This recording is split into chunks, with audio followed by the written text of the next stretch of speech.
G'day everybody, my name is Elliot Waters and you're listening to the Dysregulated podcast. As always, thank you for tuning in.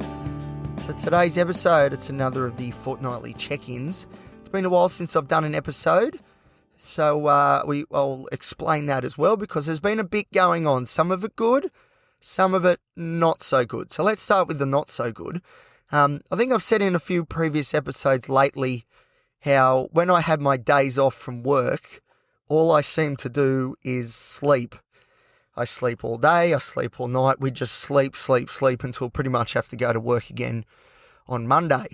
And that's really frustrating because, it's working hard. That's all good, through the week. But you've earned those days off to enjoy the fruits of your labour. That's the plan. That's the idea. But for me at the moment, it's like we're putting everything into work because, I'm working weird hours, 5 a.m. starts, all that sort of stuff, and my sleep's never good anyway. So, I'm having a heap of caffeine, a heap of modafinil, like pre-workout, just all these sort of stimulants just to stay awake and just keep going, along with the rest of the medications that I'm on. So I have a funny feeling these sort of the 5-day working week, I'm really running at 100%. We've got the high octane fuel in, we're redlining, but, you can't do that forever. Things start to wear out. And now I think we get to the weekends and I completely fall in a heap and I just sleep the whole weekend, through the day, through the night. It's terrible. So, for example, I'm sure I've mentioned this on the show before, but I'm a huge Newcastle Knights supporter, and I didn't even go to the Knights game on Sunday here in Newcastle because I slept. I didn't even watch it on TV. I slept all the way through. Now, for me to miss a Knights game like that is very unusual, and that to me is a worry. So that's a big concern that even something as exciting as watching the Knights play, and we've been winning a few games lately too, which is awesome. Even that wasn't enough to sort of get me out of bed and get myself moving. And that tells me that things, there's something going on. And the other thing, this is the major thing that's been a problem. And this has happened the last couple of weekends too, but especially the last weekend just gone. I even had to have a day off work because it was so bad. I have been absolutely drenched in sweat. I'm telling you, dripping. Like my bed is soaked. It's unbelievable. It's like someone's just chucked buckets of water all over me, but it's just me sweating and I can't figure out why. I don't have a fever. There's no COVID, there's no cold or flu or anything like that going on. I feel fine except that I'm super fatigued and I just can't stop sweating profusely. And I'll tell you, it is disgusting. Absolutely disgusting. Like, I'll get up out of bed, and this is a great episode, this one. Just, the imagery, isn't it great? But yeah, I'll get out of bed and you look back and there's like this massive wet, but it's not even a wet patch. The whole bed, the doona, everything, the pillowcases drenched. And, I sit up on the edge of the bed and the sweat is falling down my face, off my nose, onto the ground. Like, it's just, I can't explain. Like, look, back in the day, and I hope to be doing this again soon, I've done a lot of running marathons in hot weather, all that sort of stuff. None of that compares to the sweat that I've had the last couple of weekends, in particular the one just gone. Like, I'd get in the shower, have a shower, wash everything off, whatever, be nice and clean, and step out of the shower and the sweat would keep going. It would start again. I'd have to get towels and just try and dry myself off. And it's just, a nightmare. And it's also a nightmare because of this whole sleeping thing, I've been missing medications. I went 3 days without my medications. I think this is part of the story. So, so that's also going on as well. We're missing medications, our mood is suffering a little bit, the anxiety, usually there's a bit of a lid on it. That lid's gone because we haven't been able to have the meds that we need to do. And the other thing is, when you're constantly sleeping, you can't do, or I can't do, the coping mechanisms the coping strategies that I would normally do, which is go outside, go for a run, go for a drive, sing some songs, catch up with friends or whatever. If you're bedridden because you're so fatigued and you're just dripping with sweat, there is no coping mechanism or strategy really in that situation that you can use except, I don't know, put yourself to sleep and hope that when you wake up, things will be a bit better.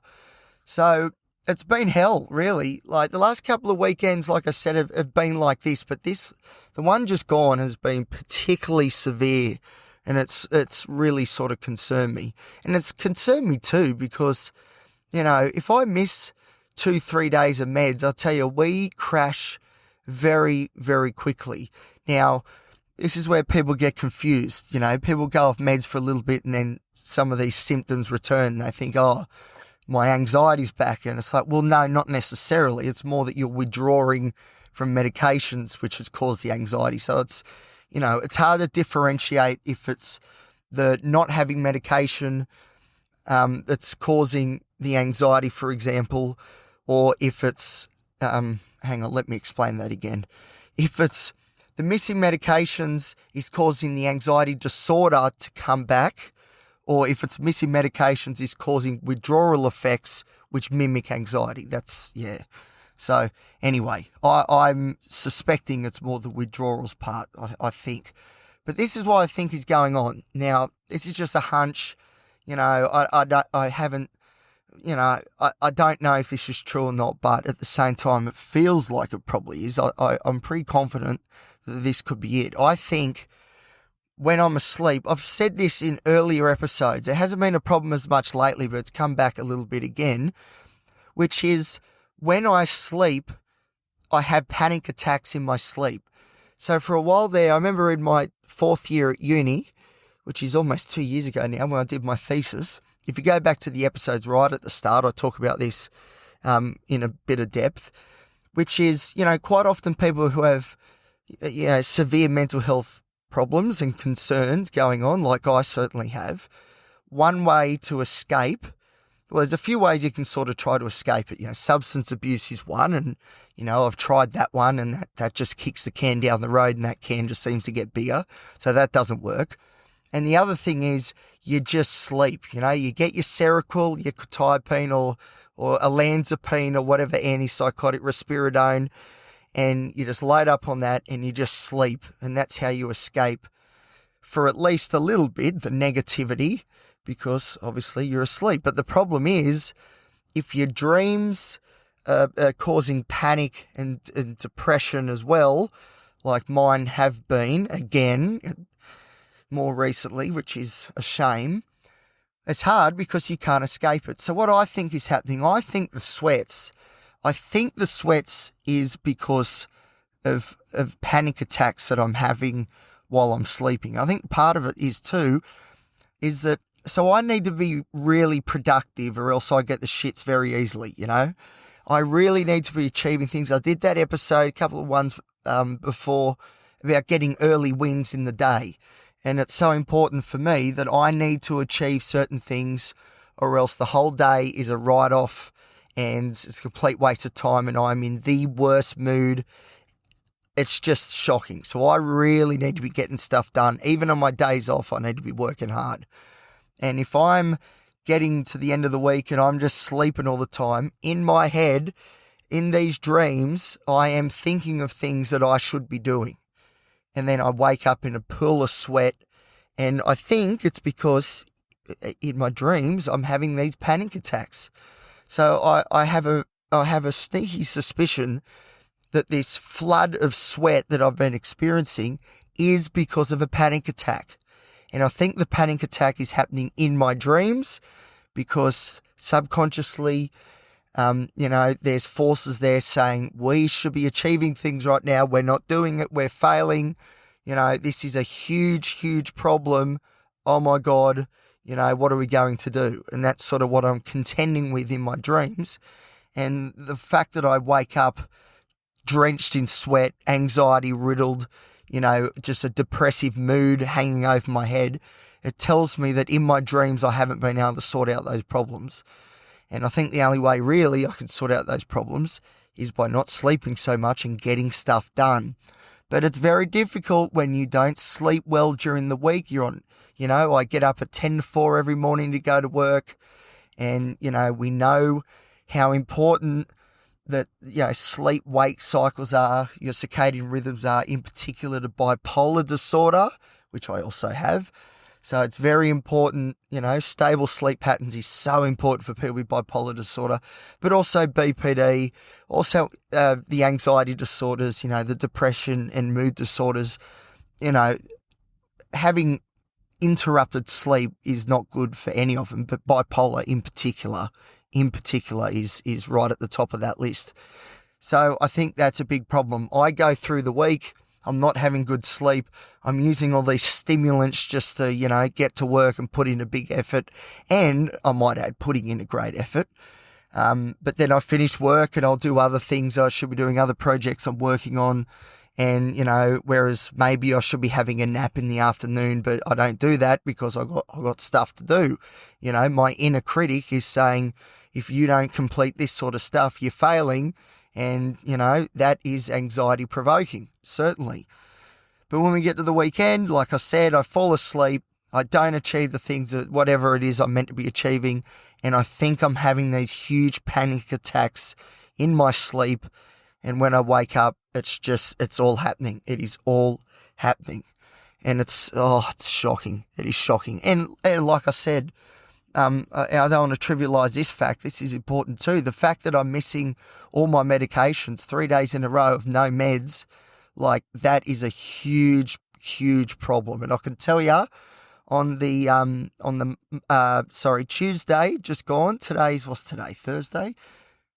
Friday. Today's Friday. There we go. Tuesday this week, I'd have a day off work, which I hate doing. I hate it because you cannot give in to your mental illnesses when it comes to this sort of stuff. You just got to get to work. I'm going to do an episode on that, how important that is, because, I've learned that over the years that you really got to try and get to work. But Tuesday, I just was not able to. And I tell you, the sweat was dripping, but my mood plummeted big time.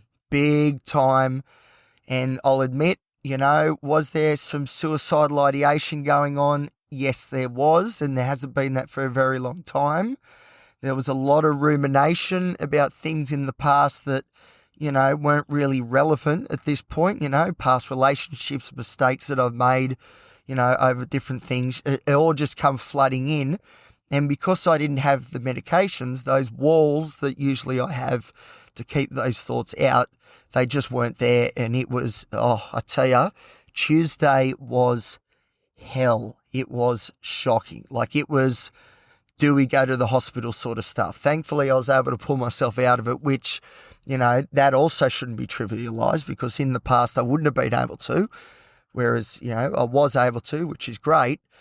But man, we went downhill very, very quickly. It was a very steep decline. And I'll tell you, it scared the living daylights out of me because it shows that those real negative thoughts, they're still there. They're in my psyche. They haven't left yet because the medication's not going to get rid of them. The medication's going to sort of put a lid on them. It's the psychotherapy that is going to get rid of them, which I'm still not doing much of because it all costs money that I don't necessarily have. So anyway, on that note, if you want to join the Patreon and support me and the show, feel free. Patreon.com/Elliot Waters. That would be amazing.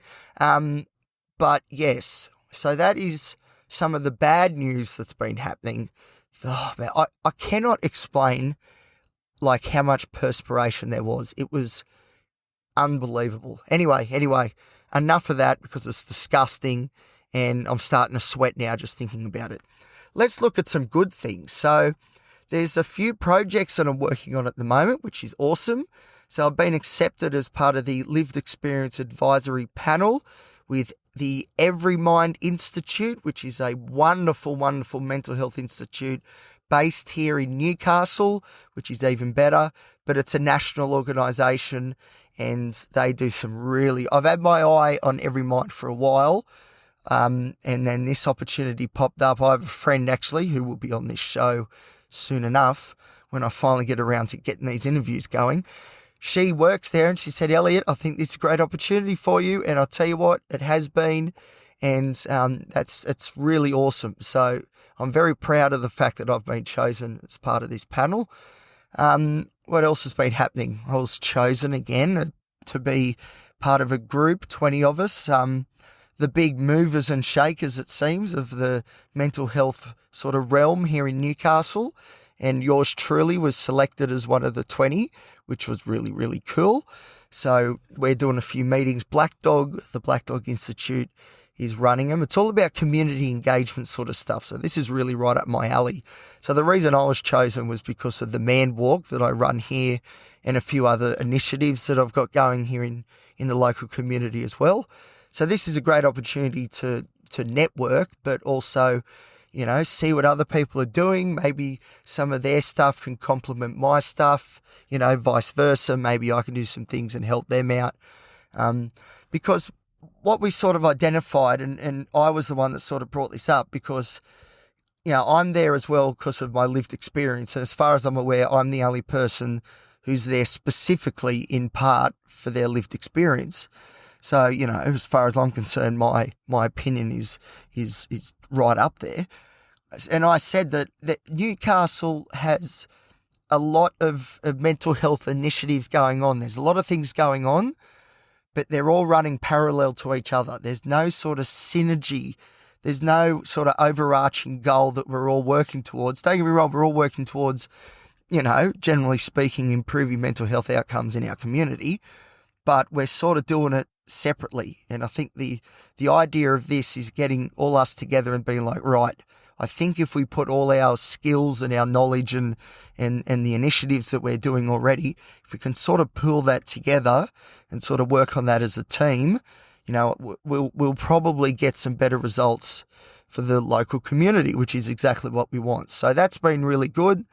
It's been really, and it's been very validating because, I've spoken about my inner critic so many times and it's still a huge, problem of mine, unfortunately. Again, something I need to really attack in therapy.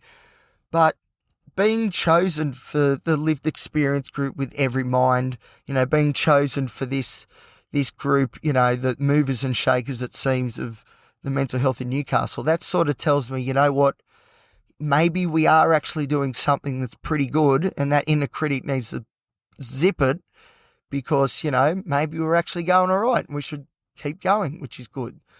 So, and there's a few other little things on the horizon as well. I'm not going to go through all of them, but there is quite a few little projects I'm working on and it's really good. It's really good because I'd like to think I have something to offer this space, the mental health sort of space. And it's great to get the opportunity to sort of test that theory and see what we can do. So early days, but fingers crossed, we might get some things moving and hopefully I'll be a big part of that. That would be so awesome. And just one last thing too, with the inner critic thing. Once again, just recently, because as you may have noticed, that long-term listeners the people who have kept up with the episodes lately, it's been a while since I've done one. And partly it's been because, I've been out of action with this whole sweating thing. But it's also partly been because that inner critic has sort of been saying, oh, you've done this podcast for a while now. Maybe it's time to sort of, wrap it up. But then I got a message today from a loyal listener who I know in real life, but I haven't seen for a long time, former work colleague. And this was just out of the blue. Haven't spoken to him in a while. But he messaged and said that he is now seeking therapy and is going to go to a ward and sort of get himself all sorted. And he credits my story and the fact that I've been sort of down that road and I've been talking about it on here. He said that was a huge help and one of the main reasons why he's decided to pursue that and that sort of stuff. I could bloody cry. It's so powerful and profound that, me talking rubbish on this podcast can have that sort of effect. Now, don't get me wrong. I don't have this sort of God complex, definitely not. But at the same time, like that's pretty cool. And I think that's something that I should, I should take that on board and, use that as evidence against the inner critic and say, look, hey, there's someone that seems to be enjoying it. That's pretty cool. And I think that in itself is enough to keep going and, try and break the stigma down and make this whole process a bit easier for people and maybe people would be a bit more comfortable. If somehow my story can help do that, well, I'll tell you what, that's one of the greatest honours I think there is, really. So, yeah, that was really good, and I really, really, really needed that, and it was so great to read that message. So, yeah, I just thought I'd put it out there, and I hope I don't come off as showboating or anything. That's probably again the inner critic imposter syndrome thing going, but yeah, I thought that was a nice bit of feedback, and yeah, I thought I'd put it out there because, as I said, the inner critic is just chattering away. But here is some real tangible evidence. This isn't some made up stuff that I'm trying to be, that the inner critic's trying to just sort of, make me believe things that aren't real. A bit of gaslighting. This is real tangible feedback, and it says, you know what, Elliot, you're doing a good thing, and that means the world to me. Anyway, that is it. I am just finished work and I'm sitting in the car, another episode in the car, because the acoustics are just so good in here and there is no one around, and my social anxiety is pretty happy with that. So thank you everybody for listening. As always, thank you. If you want to follow the show on Instagram, please do at thedysregulated.podcast. If you want to follow me, you can follow me at elliot.t.waters, also on Instagram. And as I said a bit earlier on, if you want to support the show and keep ads off, and most importantly, help me get into therapy, you can join the Patreon. It's $10 a month. $10 a month. Come on. It's not that much, is it? It is for some. It is for me. But if you are able to donate $10 a month, that would be greatly appreciated, and that would help pay the bills to keep this podcast going, and it would definitely go towards me getting some therapy, which would be amazing as well. But anyway, that's all for me today. Thank you for listening as always, and I will see you next time here on the Dysregulated podcast.